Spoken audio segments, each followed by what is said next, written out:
I kind of wanted to read you a story, but I'm not very good at holding the phone and showing you the pictures. But then I realized because you have this book, you can just open the book and read along with me. It's AMOS and BORIS. No, not what you're thinking. It's AMOS and BORIS, and the book is by William Steig. He's such a good guy. I like his stories. Okay.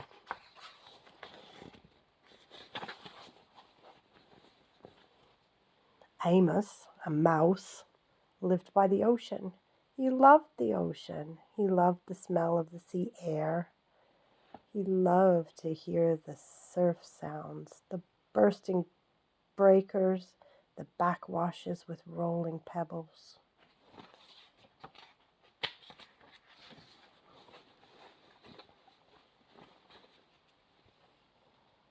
He thought a lot about the ocean, and he wondered about the faraway places on the other side of the water.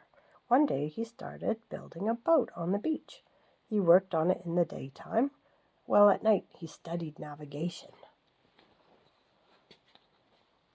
When the boat was finished, he loaded it with cheese, biscuits, acorns, honey, wheat germ, 2 barrels of fresh water, a compass, a sextant, a telescope, a saw, a hammer, and nails, and some wood in case repairs should be necessary, a needle and a thread for the mending of torn sails, and various other necessities, such as bandages and iodine, a yo-yo, and playing cards.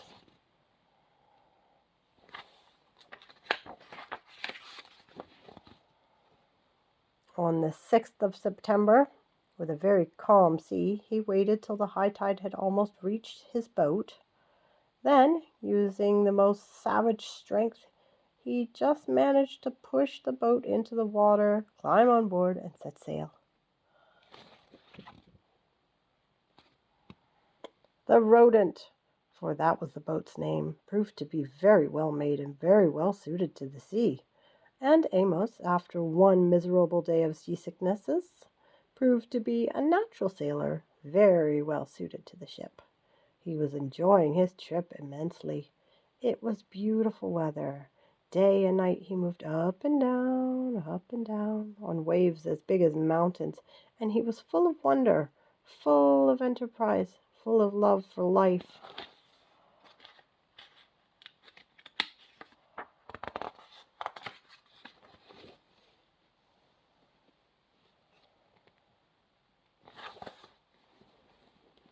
One night, in a phosphorescent sea, he marveled at the sight of some whales spouting luminous water, and later, laying on the deck of his boat, gazing at the immense starry sky, the teeny mouse Amos, a little speck of a living thing in the vast living universe, felt thoroughly akin to it all. Overwhelmed by the beauty and mystery of everything, he rolled over and over, right off the deck of the boat and into the sea.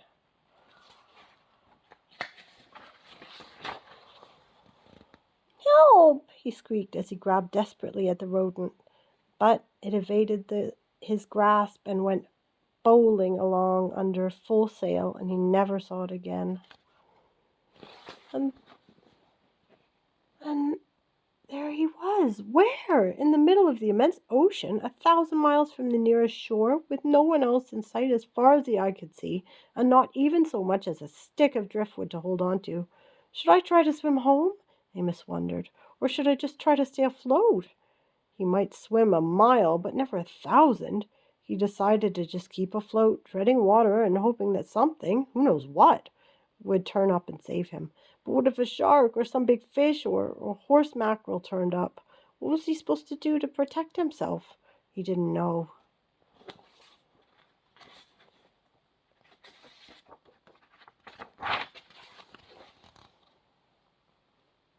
Morning came, as it always does. He was getting terribly tired.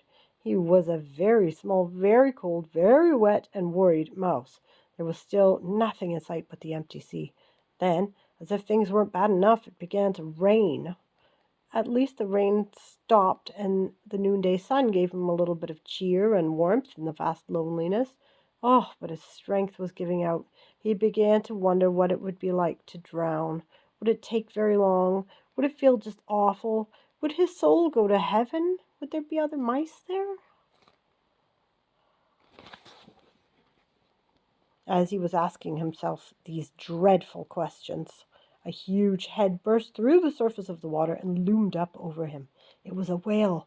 "What sort of fish are you?" the whale asked. "You must be one of a kind." "I'm not a fish," said Amos. "I'm a mouse, which is a mammal, the highest form of life, and I live on land." "Holy clam and cuttlefish," said the whale. "I'm a mammal myself, though I live in the sea. Call me Boris," he added.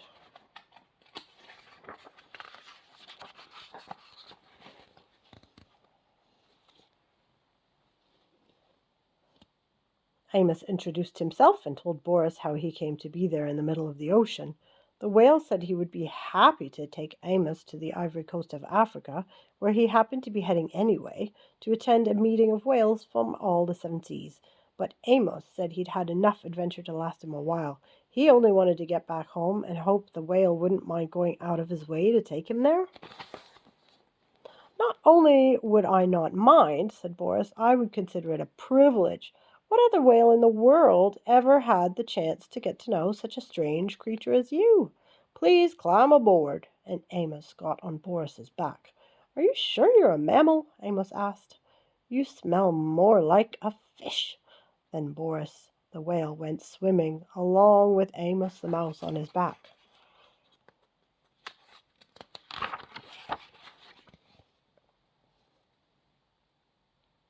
What a relief to be safe, so secure again.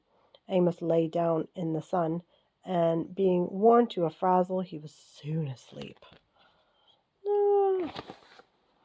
Then, all of a sudden, he was in the water again, wide awake, spluttering and splashing about. Boris had forgotten for a moment that he had a passenger on his back and had sounded. When he realized his mistake, he surfaced so quickly that Amos was sent somersaulting, tail over whiskers, high into the air. Hitting the water hurt. Crazy with rage, Amos screamed and punched at Boris until he remembered he owed his life to the whale and quietly climbed back on his back. From then on, whenever Boris wanted to sound, he warned Amos in advance, and he got his okay, and whenever he sounded, Amos took a swim.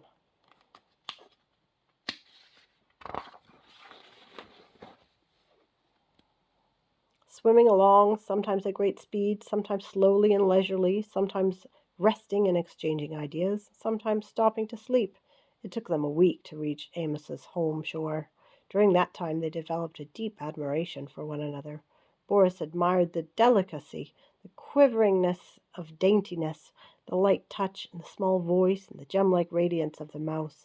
Amos admired the bulk, the grandeur, the power and the purpose and the rich voice and the abounding friendliness of the whale.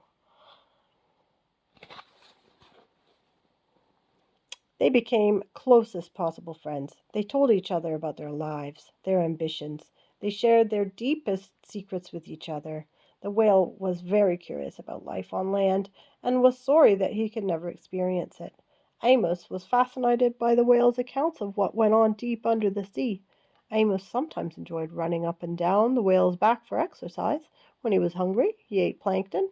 The only thing he missed was fresh, unsalty water.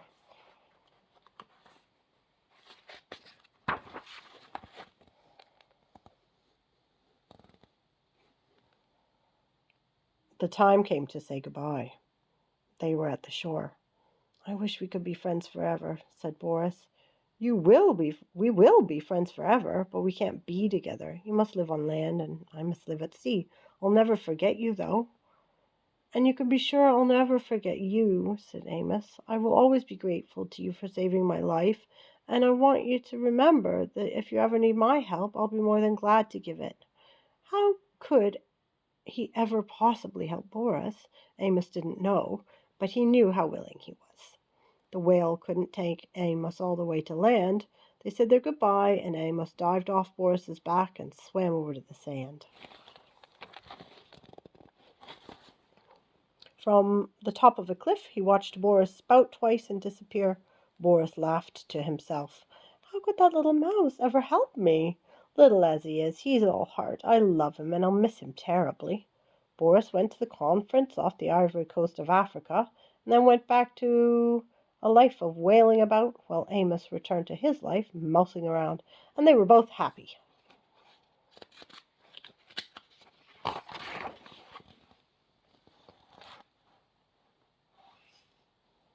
Many years after the incidents just described, when Amos was no longer a very young mouse, and when Boris was no longer a very young whale, there occurred one of the worst storms of the century.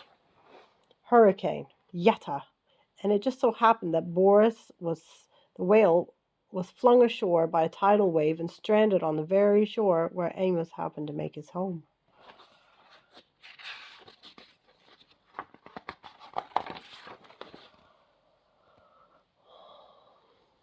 It also just so happened that when the storm had cleared up and Boris was lying high and dry on the land, losing his moisture in the hot sun and needing desperately to be back in the water, Amos came down to the beach to see how much damage Hurricane Yetta had done.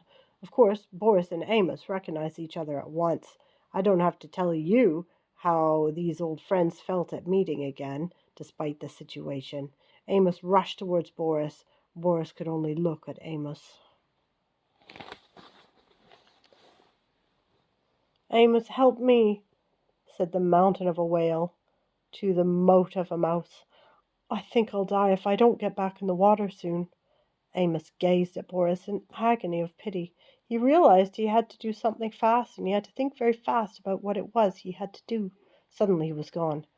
Oh, I'm afraid he won't be able to help me, said Boris to himself, much as he wants to do something. What can such a little fella do?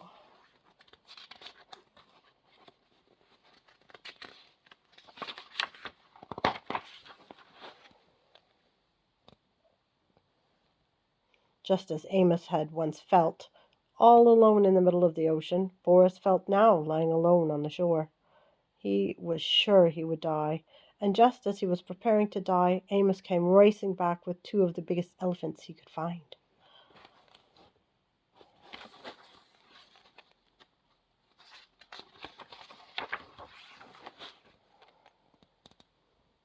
Without wasting time, these two good-hearted elephants got to pushing with all their might at Boris's huge body until he began rolling over, head bedded with sand, rolling down towards the sea. Amos, standing on the head of one of the elephants, yelled instructions, but no one heard him. In a few minutes, Boris was already in water, with waves washing at him, and he was feeling the wonderful wetness. You have to be out of the sea to really know how good it is to be in it, he thought. That is, if you're a whale. Soon he was able to wiggle and wiggle deeper into the water.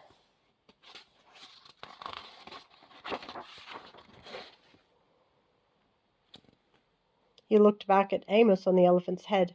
Tears were rolling down the great whale's cheeks. The teeny mouse had tears in his eyes, too. Goodbye, dear friend, squeaked Amos. Goodbye, dear friend, rumbled Boris, and he disappeared in the waves.